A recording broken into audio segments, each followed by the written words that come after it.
ভাই আমার ভুট্টা কাটা খেত, আমি ভুট্টা কাটছি, সেই ভুট্টা খেত মানুষ নিয়েছে। আমরা দেশের জন্য কৃষিকাজ করে থাকি। দেখেন আমি কিন্তু এই জায়গা থেকে এই জায়গা পর্যন্ত ভুট্টা কাটছি।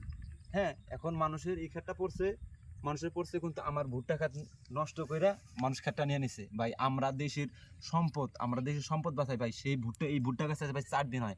দেখেন আপনারা দেখেন, এই পর্যন্ত ভুট্টা গাছ আইল এই পর্যন্ত পড়ছে। খেত কিন্তু আমি এই জায়গায় নিছি ভাই, নদীর জমিন ভাই, একটু 19-20 হইতে পারে, এক হাত থেকে বা 3 হাত হবে জমিনটা। কিন্তু এই আমার ভুট্টা মাইরা ও খেতটা নিয়ে নিল ভাই। আমি বদল দিতে চাইছি, যে বলছে যে আমি এর বদল অন্য জায়গায় আপনার জমিন দেবো, কিন্তু কি করলো আমার এই ভুট্টা খেতটা তবু নিয়ে নিল। দেখছেন আইল গিলে কিভাবে ঢলাই দিছে।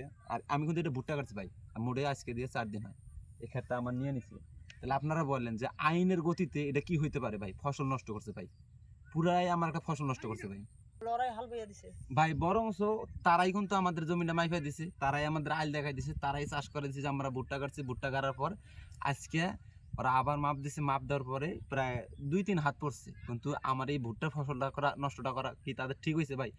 আইনে কোনো আইনেই লেখা নাই যে ফসল নষ্ট করে তুমি খেত বাই করো। ফসল ওঠানোর পরে তুমি খেতটা দাবি করতে পারবা খাতগুলো নিয়ে বা তুমি টাকা নিতে পারবা, কিন্তু আমার পুরোপুরি ফসলটাই নষ্ট করছে। নষ্ট করে তার জমিটাতে সেই এক হাত অথবা জমিটা আমার বাই করে খাতের নিছে। উপর দিয়ে গাড়ি ঘোড়া